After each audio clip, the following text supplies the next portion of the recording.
Welcome to the Focus and Chill podcast, where we discuss productivity tactics that work for neurodiverse individuals. Every episode, we interview guests with lived experience of neurodiversity who also have a solid productivity and habit game, and pass the learnings on to you, our wise and benevolent audience. We're your hosts, Jeremy and Joey. I'm Joey, and I coach creatives to get moving on their most ambitious projects through the power of solid habits and strong focus. I'm also a perpetual student of psychology and perpetually on a quest to a one-armed chin-up. And I'm Jeremy. I'm a neurodiverse software developer turned startup founder building habit and focus software for people with ADHD. My cool party trick is leaving parties early so I get to sleep on time to do my 3-hour-long morning routine. The Focus and Chill podcast is brought to you by FocusBear, a habit and productivity app that makes healthy habits and deep work the path of least resistance. If you have a tendency to check emails or scroll through Instagram first thing in the morning, but long to develop a meditation and exercise habit first thing, FocusBear can help you.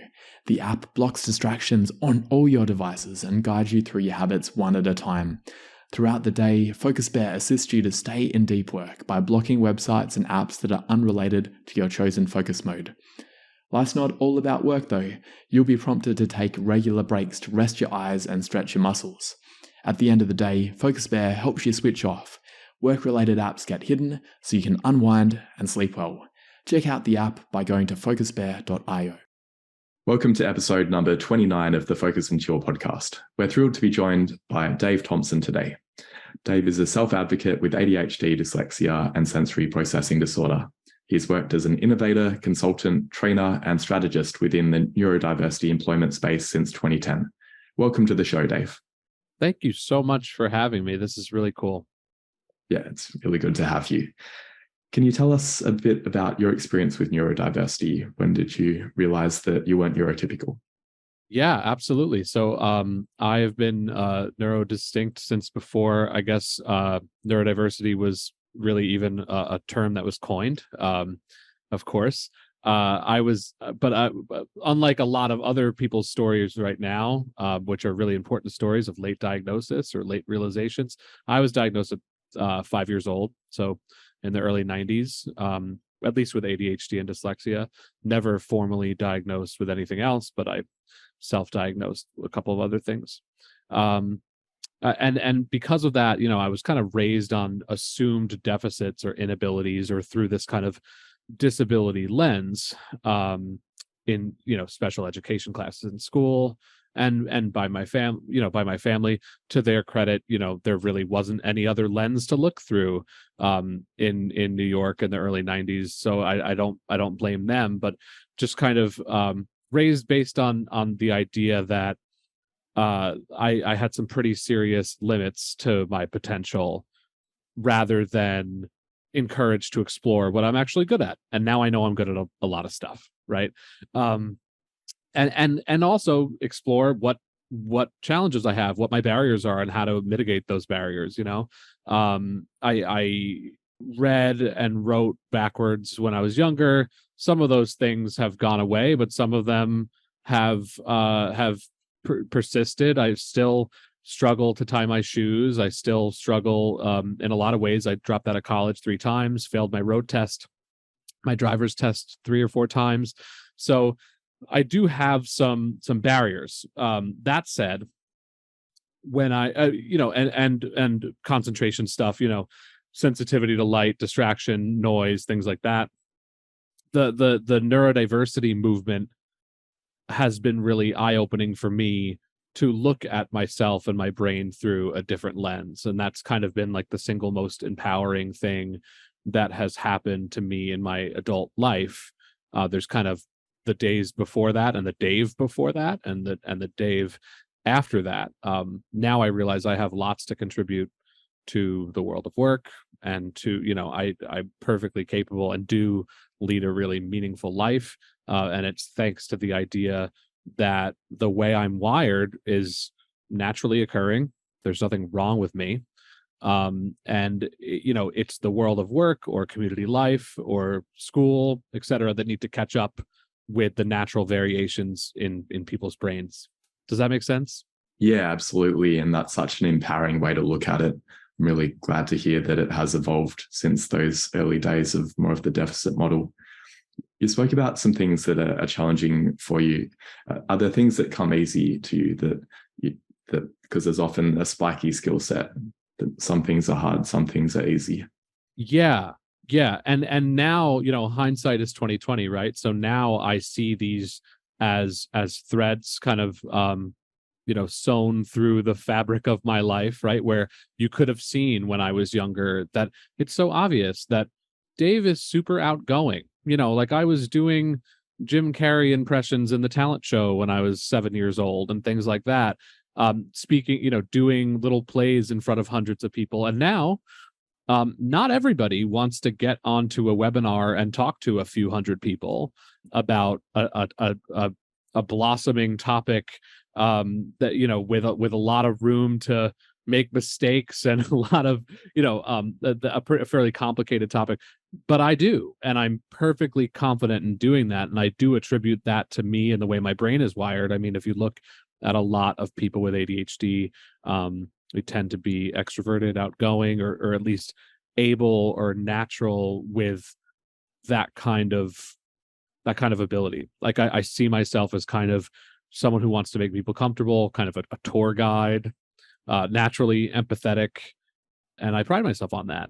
I didn't necessarily attribute that to my neurotype, obviously, when I was younger, but that's just definitely something that sticks out. Also, being dyslexic, I mean, I always say it's to everyone's benefit that I kind of see things backwards, upside down, inside out. Like I do feel that I have that dyslexic way of thinking that I can look at 3D, not actual 3D models. Like I'm not an engineer or anything like that, but like if I look at building something with blocks or something like that, I tend to take to those kinds of things very naturally. Or like building furniture without the instructions, I would never read the instructions to put something together because I'm better at putting it together and figuring it out by myself than actually following those linear processes. So yeah, those are a couple of my skills that I think definitely stick out for me. Yeah, the seeing things differently, that's really interesting, the way you described it, seeing things backwards and upside down, because it means conventional ways of doing things which may actually not be optimal. Maybe the way you build furniture is actually a better way than what the IKEA instructions or whatever what it says in the linear process. Absolutely. And as someone who has worked with a lot of, I have a lot of experience in supporting neurodistinct individuals as well. All I could picture doing in my career was kind of supporting people like the way I needed when I was younger, and now kind of more concentrating on changing the world of work. I see it all the time where maybe it's quiet innovations, maybe it's just personal innovations and ways of doing things that don't get a lot of credit and don't get a lot of attention and whatever, but you see these incredible efficiencies, even with, let's say some autistic colleagues that I've had that are non-speaking, that would not elect to share the kind of efficiencies or redundancies or whatever that they've exposed within certain processes, let's say within an industrial environment or something like that. But they do all the time. And it just shows the benefits of ensuring that all different brains are included in everything and looking at all problems, Absolutely. I'm curious about, with language-wise, I really like neurodistinct, and I've heard a few people using that as opposed to neurodivergent. Could you talk about the way that you see the different labels and which one you think is most appropriate these days? Absolutely. And I appreciate that. I think it's an important conversation. I also think it's important for people to understand that as long as they're well-intentioned, that we shouldn't be out to get anybody, or there's no correct or incorrect way of speaking, especially because, this space is so quickly moving that, I've written things or said things in maybe 2020 or so that I wouldn't say or write the same way again. Right. So it's a very quickly evolving space. So I will say, let's date stamp it too, in case this continues to evolve, right? And I'm sure it will. So on July 19th, 2023, yes, I'm using the word neurodistinct to describe my brain, whereas before that it was neurodivergent, and before that it was neurodiverse. And if you don't mind, I'll go over those things. So a person in by themselves can't be diverse, right? You can only be you can only have a diverse group of things, right? You can't be a diverse person. So really calling people neurodiverse was a little bit of just a misnomer to begin with, right? So everyone is included in neurodiversity. That's diversity, right? It's just brain diversity, which is to everyone's benefit, including the fact that I appreciate my neurotypical coworkers, right? That I need those brains and my wife's neurotypical brain just as much as I evangelize the benefits of having all different kinds of neurodistinct brains. So that's neurodiversity. So a person by themselves in a vacuum can't be neurodiverse. Neurodivergent kind of stemmed from that and implied something that diverges away or moves away from the typical communication and thinking style of what the other 80 or so percent of people how they process information and communicate, right? So that was neurodivergent. However, I think the idea around moving on to neurodistinct, and so neurodistinct essentially means the same thing. Tim Goldstein from Google coined neurodistinct, who's a friend and someone I greatly respect. And I think the idea was to use divergent or neurodivergent kind of implies that it's like a choice, right? Like that it's like a rebellion away from something, which is not the case, right? Like, so it's not that we reject neurotypical thinking or something like that. And it's also not that there's anything wrong with us. So divergent also implies that there's like a normal and an abnormal, right? And so neurodistinct is even more neutral, right? And I like it a lot. It is gaining steam, but it's still a very new term. I still tend to slip back into neurodivergent every once in a while, and I don't think anyone's out to get me because of it, but I will say, it's quickly evolving, and it's really exciting to kind of hear a word for the first time and notice that there's only a few hundred hashtags with that word, and feeling like I pay such close attention that I see something happening right in front of me. You know what I mean? And I do think that neurodistinct is where it's at and where it's going. Yeah, did I answer your question? Yeah, you did. I heard an episode from Tim Goldstein, and I liked that term as well. One potential objection to it could be that it may come across as being almost elitist, that people then who are more within the neurotypical band might feel like, what about us? We're also special. Right. And it's funny because like the term, the word distinction, like person of distinction, like is like a hoity-toity, like that's like a fancy term or something. But something distinct, like this has a distinct quality, doesn't mean that it's special or better. It just means it's particular. Like you could describe a really bad smell as having a distinct smell, right? So, but it's interesting how language works like that, and how across different cultures as well, words, the meanings of words change ever so slightly. And I've seen in the past where people have started to use a word, and then in another country, that word sounds a little different or takes on a slightly different tone, and maybe it's something you can't really even put into words, but it's just kind of a vibe, right? So yeah, I think that's what's part of what's so exciting about this movement. It's, we're right on top of it. It's ever evolving. I'm still meeting people every day that have never heard of the term neurodiversity, or like are still blown away by taking a strengths-based approach to our natural differences, right? So it takes a lot to catch up, but it's exciting to be a part of. Yeah, absolutely. I think that flows well into the next question about your work, that a lot of what you're doing is talking to people and doing those webinars. Can you tell the audience a bit more about the type of work projects you concentrate on? Yeah. So as I kind of implied earlier, all I could picture doing was kind of helping the young Dave, helping the person that I needed when I was younger. That brought me into human services and job coaching and things like that. And then working at some really incredible mission-driven businesses that had the goal of providing employment opportunities to neurodistinct people, mostly autistic young adults. That brought me to this kind of idea, and maybe it's just part of what I'm good at, because I think that job coaching and human services and talent coaching are all really, really important. But this idea that the world of work has way more catching up to do than most of these incredible employees and trainees that I was supporting over time, right? That if you, at these mission driven companies that are literally built around the idea that there should be a more equitable and empathetic, flexible, understanding world of work, that when you look at people in those environments, they thrive and often outperform their neurotypical peers. So really, if we just fix the world of work, it would open up a lot of opportunities. So I kind of leveraged my experience in supporting people directly, and I still do plenty of that. But my primary focus is to fix the company, right?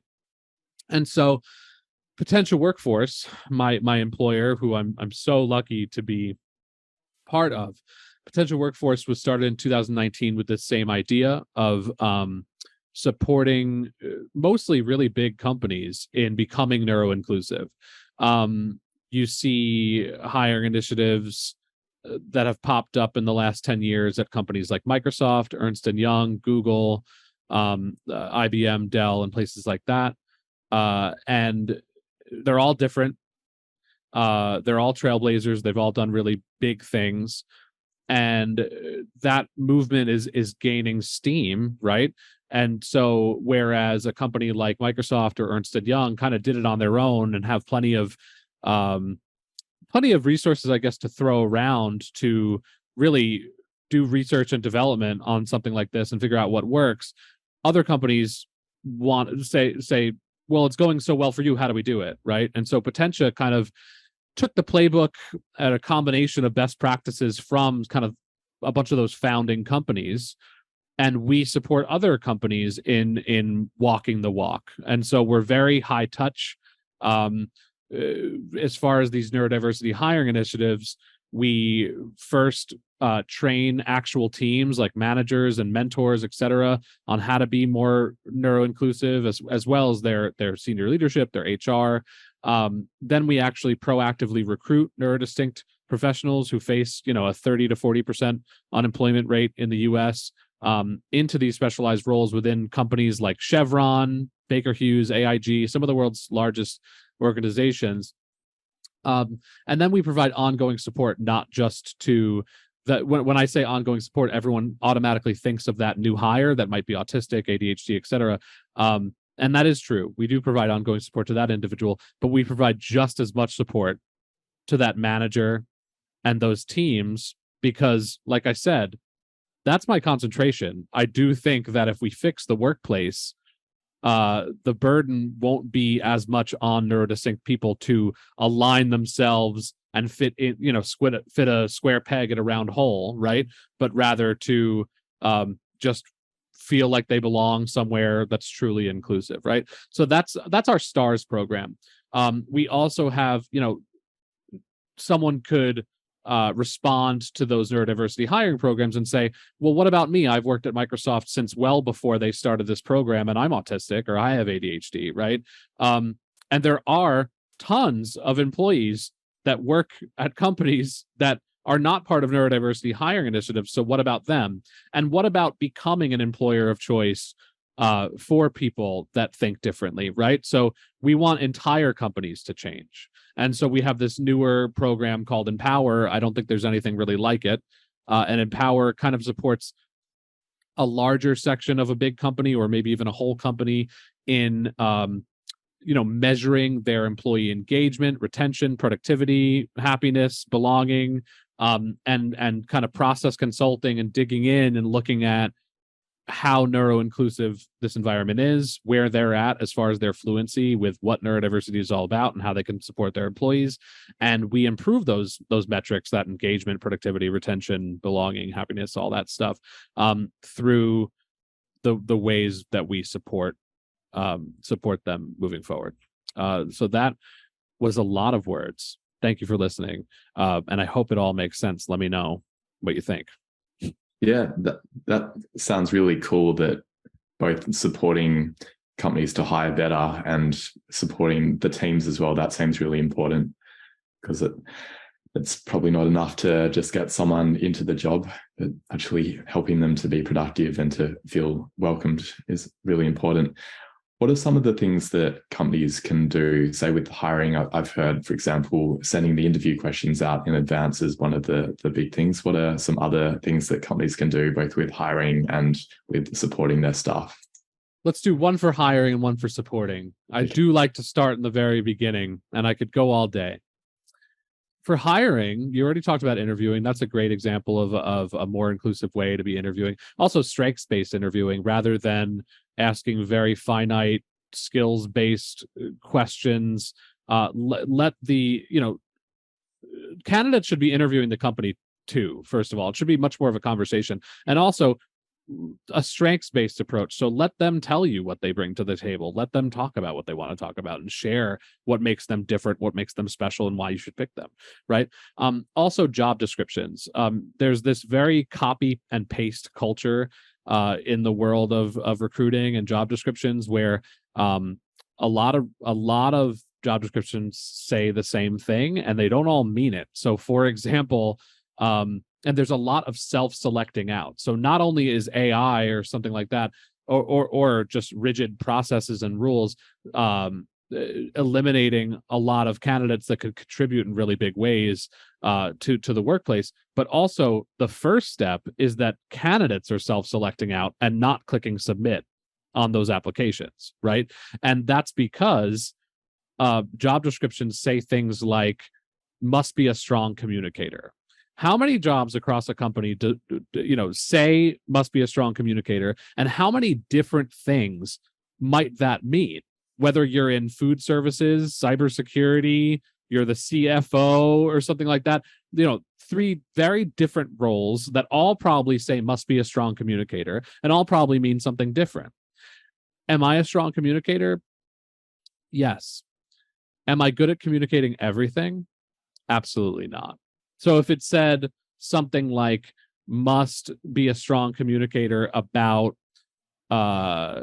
when it comes to processing payroll and anything to do with numbers and explaining any sort of like logistical processes or linear processes, I would self-select out of that resume. But if it said must be a strong communicator, must give a webinar once a month about your favorite topic, I would be game, right? So saying what you mean, meaning what you say, being more specific, and not just sticking to this copy paste language. If it doesn't need to be, more realistically, probably must be a strong communicator in cybersecurity might mean responding to emails within 1 business day, typically, or something like that. Like, it doesn't necessarily mean constant one-on-one conversations. There's a big difference between working with a small team and communicating effectively with them and them understanding your communication style versus having to communicate with strangers all day, every day. That's very different for a lot of people. And so must be a strong communicator could mean any of those things that I just rambled at you. Right. And so what does it really mean? Not much. Be more specific. The other thing, so then we said, as far as like the life at work and the employee experience, employee resource groups are really effective as far as when you want companies to kind of stand on their own 2 feet and be inclusive for the long term. Well, empowering those that actually work at the company is the first and foremost best way to do that. So employee resource groups, there's not many that are neurodiversity specific. Most are disability specific, and not everyone that's neurodistinct identifies as disabled. There's a lot of kind of offshoot groups and things like that. A couple of companies are doing neurodiversity specific ERGs, including some of our clients. We're supporting some of our companies in developing neurodiversity ERGs.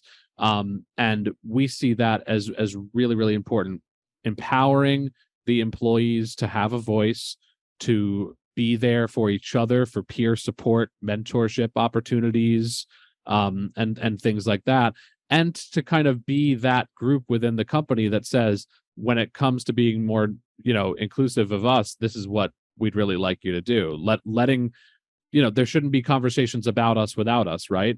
And what better to do that? What better than for those people to be working within your company, those voices that you're going to elevate and listen to and amplify, I love that last phrase there, no conversations about us without us. That seems really important. Let's shift gears a bit to what you do when you're not working. What are your hobbies? I am a family man these days. I mean, I have an incredible wife and daughter who I like to spend as much time with as I can. And I feel that I've learned in more recent years how important it is that I unplug work from work completely and kind of do the opposite of work to even myself out. And to me, that is getting out into nature, getting my steps in. A lot of people who work remotely, especially, don't move around enough. And in the past year or so, I've really prioritized just making sure I walk my dogs 5 times a day or something like that, and doing so with my kid, concentrating on health, wellness, fitness, and things like that. Besides that, I am a musician. Quick neurodiversity related story as far as me being a musician. So as a child, I was in the orchestra. I played the upright bass, and I always had the same music teacher from 4th, 5th, and 6th grade. Then I moved schools into 7th grade, into middle school, and I was kicked out of the orchestra within the first week of being there. And the reason why is because this orchestra teacher did some sort of a test where I had to sight read music. And it turns out, much to the surprise of everybody else, including my parents, I didn't know how to read music. And that the entire time I was playing by ear and just listening to the person next to me and figuring it out. And I can do that. That's a skill that I have. Reading music is not a skill that I have. And I don't think I'd be able to, I don't think I'd want to learn today. So I was removed from an opportunity because I did things differently than other people. Meanwhile, I was contributing just fine before that. So that's a shame. So that said, I put the upright bass and orchestra down, picked the electric guitar up. Lots of rockers don't know how to read music, and that's totally okay. So I do play punk rock, bass, and guitar a little bit in my free time, self-taught, just for fun. That's one of my things. Love it. That's so cool that you found something that you could enjoy and got out of the straight-laced orchestra culture. And I'm sure they missed a great opportunity there to have you contribute. Oh, well, thanks. How about your morning routine? How do you normally start your day? I will say that the biggest thing is having one at all. I mean, I don't know if it's just maturity or what, but it took me so long to realize that I thrive on routine, more and more and more as life goes on. And I don't want to be overly rigid, but me, when I was first entering the world of work, maybe I didn't know where my keys were, and there's this whole kind of ongoing almost joke within the ADHD community that we never know where our phones or our keys are, or we're late all the time. I'll tell you one thing. I don't remember the last time I lost my keys, my phone, or that I was late to anything. And I never want to be. I'm very, very routine driven. So I wake up around 5, make sure I walk my dogs, see my kids, my kid, my wife, get ready for work. Kind of all out of order depending on how the day is going, what needs to get done. But my big thing that I think differs from a lot of other people is most people that I know would rather come in at 9, and if they're going to work any extra, they work later. I work earlier. Also, a lot of ADHD people say that they're night owls, and I'm not at all. I'm in bed by 10 o'clock. So I start my day at 7 a.m. and I get organized. I do my, I turn on my my noise canceling headphones. I listen to low frequency binaural, like brown noise and things like that all day. And a lot of the time I get more done in the 2 hours before, business is open, quote unquote, at 9 a.m. I get more done in those 2 hours than I do in the rest of the day. So I really, really value that time as my time to do whatever I need to do. And if I need to do something personal too, I can do that. But kind of like easing into my work day my way has been really key. And I know not everyone has that luxury.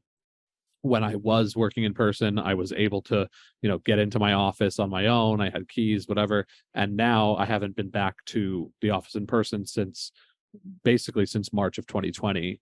And that has seriously helped my work systems and what sets me up for success at work and my routine. So I know not everyone's that lucky, but I think that we should really be encouraging remote work, because when you give people flexibility on how they get things done, they're going to deliver. They're going to do a much better job than if we're really rigid about it. Absolutely. And some of the things that you're doing in terms of, say, going for a walk with the dogs 5 times per day, that sounds amazing. And to me, that sounds like a recipe for productivity. But for a FaceTime culture, that would be like, what is he doing? Why is he not in there on the computer where the manager can see him? But I think that's where some of the conventional views around productivity are a bit broken. Absolutely. So you spoke about, in terms of your strategies for optimizing productivity, managing noise, using headphones and the low frequency binaural beats. I'm curious about what frequency you use for that. I've heard 40 hertz is pretty good. What's your preference? That's really interesting. I think I don't pay attention to that the same way I don't pay attention to like gas prices. Numbers for me, I can't but I'll click on one of my favorite ones right now. Yeah. Well, I'm listening to one that doesn't say the frequency. Let me see. I don't pay for YouTube, so I still do get ads. I think 40 hertz is a common one. 6 hertz. Wow, 6 hertz. I listen to 160 hertz. I mean, that's really interesting. I should actually start trying to find, because a lot of the time I'll listen to one and I'll say, no, that's not low enough. Like when people listen to rain, that is very high and like trebly and staticky usually. That's not enough for me. I want to go much lower than that. More like elephant sounds or whale sounds or something, like low. I'll have to try that, because I normally do more like trance music, which is probably a bit different. But do you vary it depending on the type of work that you're doing? When I'm digging into one task, and if I'm in a meeting, I listen to humming. Okay. When I'm clicking around and doing a million things at once, usually I'm listening to something very simple like that. But if I have, like, let's say I had to write an essay, I had to write an article, and I'm doing that one thing, and I get rid of all my other windows, I listen to heavy metal music that usually I don't understand the lyrics to. So maybe there are words, but maybe yeah, like and just riffy, heavy, heavy, just kind of like droning beats really helps me. So I understand the trance thing for sure. Might have to try maybe Swedish heavy metal. There you go. Yeah. And then working from home, you said, was a game changer. What are some of the advantages to you for working from home? I mean, I almost need to go back the other way now, because I lovingly refer to this room as kind of a bubble, right? I mean, to be able to completely shape my work environment from the top down has been so special to me, to the point that I actually do need to push myself, and instead of my 2 fancy monitors, actually grab my laptop and go to my backyard, or grab my laptop and go to a cafe every once in a while, just to make sure I still have the ability. Like I'm almost getting spoiled in this work environment, but I am just so much more productive. Natural light, really important. Having the same place to go no matter what is really important. So when you think about new office culture and kind of this like shared office space and moving around and the environment changing around you all the time. I don't thrive in those kinds of environments. I like to know what to expect. So arriving in my office, which is across the hall from my bedroom every day, being able to control the natural light, LED lights, no fluorescent lights. I have a standing desk. I don't use it enough, but I do, and I also can roll it around, so I can move it around. I'm moving it right now. I can move it around my room. Yeah, that's pretty cool. My just normalizing things like a messy desk, like a lot of papers on my desk, and not being afraid of like if the cleaning person is going to get rid of them overnight or something like that. Fidgets and stress balls and things like that are great. And then my fancy audio setup, which isn't just because I do podcasts and webinars and stuff. I just like I want really good audio, I feel like I benefit from having a fancy microphone in front of me too for some reason. But yeah, I'm a little bit of a snob when it comes to my inputs and outputs. So my big flat screen monitors that move around, my audio, it's all really important. I love it. It's a bit like some people feel like wearing a suit helps them to feel like they're in an important environment, and for you it's the fancy microphone. Yeah, I think I'd feel the same. Absolutely. You mentioned that you go for multiple walks per day, which is a great example of the power of taking breaks. So we're going to take a quick break and we'll be back with you shortly. Hello there, this is Joey. I'm excited to tell you about a project I run where I help imaginative people just like you breathe life into their creative dreams, like writing that book or performing that stand-up comedy set. I know the first step can be daunting. I've been there many times and have helped many people on a similar journey. If you've wondered how to bring those ideas swimming around in your head to life, get in touch. We'll shrink the intimidating dragon of a goal into a cute little lizard of an achievable daily habit that you can do every day to get started and stay moving. Click on the link in the show description to get in touch. Okay, now we're back and we're going to talk about a habit you'd like to remove from your life. From what I understand, people with ADHD are prone to like addiction. I'm so thankful I don't have any really problematic addictions, but I will say that people are shocked when they learn how much I like candy and sweets. And yeah, and I think that's because of our dopamine and all that stuff. I'm no scientist or doctor, but I really and just like how some people when they're stressed out they need a cigarette. Again, I'm thankful that's not me, but my wife will know the days that she needs to bring me a candy bar home for when she's on her way home from work, and it's not the worst habit in the world, but I definitely think that it's something I'd like to get rid of. Also, I mean, again, this one's kind of a blessing and a curse, but I never unplug. I never ever, my phone is in my hand, and I do have a really strong ability to concentrate on more than one thing at once. But for example, when I am winding down, I can watch TV and text 3 people and be online shopping at the same time without missing a beat. But I do think that that's not the best all the time. And so I'd like to be able to more deliberately unplug whenever, just a little bit more often.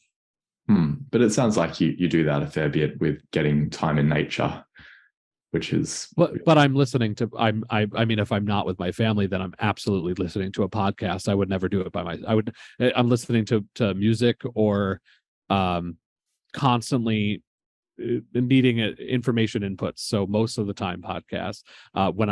Anytime I'm by myself, I can't do the dishes without listening to something.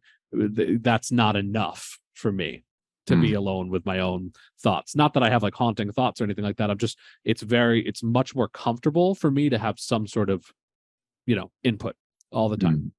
Yeah, I'm similar. I find sometimes doing the dishes on my own is almost my form of meditation, that sitting down and doing meditation is hard for me, but having busy hands, quiet mind, I do like that expression. Definitely. You spoke a bit about when you're winding down, you're watching TV and texting people. What are some of the other things you do in your wind down routine? Because you go to bed at a relatively fixed time, so you can wake up at 5 a.m. each day. Yeah. I go on a night. I walk a mile with my wife and the dogs before bed, and then we watch about a half hour of TV, and then we go to sleep. Not too much on the weeknights. Yeah. And that kind of it may sound boring, but it really does gives me a good baseline and a good balance day to day for sure. Sounds good to me. How about, do you ever, with the punk rock, do you play in a band? Do you have some nights where you break out and have a longer, or stay out longer? Not in a few years. I mean, not playing. I used to play out. I could send you a link. Don't share it. But I still do have a lot of friends far flung across the US that are in bands, and when they come to town, we always get to kind of be, because being in the crowd at shows like that is a little rough. So it's good to know the band, so you could be somewhere safe and backstage and calm where you could sit. So I pride myself on that. So whenever bands do come to town, every couple months we'll go to a concert, and we'll travel to Vegas or somewhere for a music festival every once in a while, but only every couple months, not every weekend. Nice. Probably with a young child, it needs to be a little bit different than it was in the past. Last few questions. What resources do you find most helpful? Could be books, podcasts, philosophies, sensory toys, anything like that? That's a good question. I would say that social media and being able to kind of curate your own experience and learn from peers about your brain and neurodiversity and stuff, rather than looking at it through a medical lens or like a quote unquote expert lens. There's been such an explosion of self-diagnosis, for example. Again, that's not my story, but it's a really important one. Recently, thanks to like TikTok, like so many people are realizing things are clicking for them because they're hearing first-hand accounts from others, and also support groups for people who already know what's going on with them, whether they're formal or informal. Finding mentors, finding support has been really, really cool. I mean, for me to be able to say something and someone say, wow, I've never heard anyone identify with that trait in me, or I've never said that out loud, and I didn't even realize that was an ADHD thing, right? There's been so much of that stuff going on, and it makes you feel so much more heard and seen and understood and normal, right? And like that there's nothing wrong with you when you see that. So I can't say enough about that. Absolutely. I've found it very validating myself. Anything else? Any favorite sensory toys or philosophies or apps that you like? I like all the traditional sensory toys. I mean, I do think that it's so important that we normalize stuff like this. So I like squishy balls, fidget spinners, fidget cubes. This is the only thing I have right in front of me. Usually I have more stuff on my desk. But I really, really enjoy that. And as far as apps, I mean, I'm a big supporter of assistive tech and of tools, not even all tools that were developed specifically for neurodistinct people, but things like task managers like Trello, Monday.com, Slack, things like that. I mean, I think that those could be really helpful. I use those things, but I also have never been able to replace paper. And even I was able to meet with the founder of Trello, which is like a multi-billion-dollar company. Now it was bought by Atlassian, which is an Australian company. But I met with the founder of Trello because of my interesting use case in supporting neurodistinct people in using Trello in a really interesting way a couple of years ago. And we were talking about it, and he explained that, and that's kind of like a Kanban, like a different squares on a page. You could organize them in any way you want. And he said, well, I developed it because I was looking at my screen and I had sticky notes, Post-it notes all on the bottom of my screen to remind me to do things. And I said, I'm a web developer. Why don't I just make an app to replace those things? That makes a lot of sense to me. But then he said, but I still have sticky notes all along the bottom of my screen. So my point is, I mean, I'm definitely someone who messes around and fools around. I think that there's never going to be like one final answer. Things should constantly evolve for you, and you can try things. And if you stop, it doesn't mean you failed. But fiddle around, see what works for you, what doesn't. Things evolve over time. And maybe one day I will get rid of paper completely, but for now I don't. But I use Monday, Slack, Google Drive, iPhone, just alarms, Alexa, all of it, all day, every day. Yeah, I'm very similar. I use both Trello and paper. I really like the tactile aspect of writing things down, and I think it can be complementary. Yeah. So, final two questions. Where can people connect with you? Well, I would really encourage everyone to follow Potential Workforce on Instagram, Facebook, YouTube, Twitter, wherever else. And on LinkedIn, we're really big on LinkedIn. So am I, Dave Thompson on LinkedIn. And if you are neurodistinct and you're looking for a job, or you're just looking for peer support, whether you're happy in your job or you're looking, we do have this newer kind of community called the NDTC, Neurodistinct Neurodiverse Talent Community. If you go to potentialworkforce.com, you can check that out. It's totally free. That's not the business we're in. We're our clients are companies, but we do want to support neurodistinct job seekers and professionals, and that's the first place we recruit from. There's also opportunities, you can give us your resume. There's job opportunities. There's opportunities for peer support, tips, resources, and things like that. So definitely check that out. Awesome. And do you have any final words or asks for the audience? Just remember, like I said in the beginning, you're not the problem. Like, that was the biggest single thing for me to realize in my life, is that there's nothing wrong with me. And the sooner you kind of, that's not to say I don't want to be toxic positive about it, right? That's not to say that that it's all good, right? That this doesn't come without its challenges. But the sooner you realize that there's nothing wrong with you, and everyone needs something different to be set up for success and to lead a meaningful life, the better. Absolutely agree. Well, thanks a lot for coming on the show. It was really good to hear you. Yeah, thank you so much for having me. This was excellent. Thanks for tuning in to this episode of the Focus and Chill podcast. To listen to other episodes, jump onto podcast.focusbear.io. If you'd like to be a guest on the show, or you know someone who'd be a good fit, email us at team@focusbear.io. Otherwise, stay focused, stay chilled, and peace out.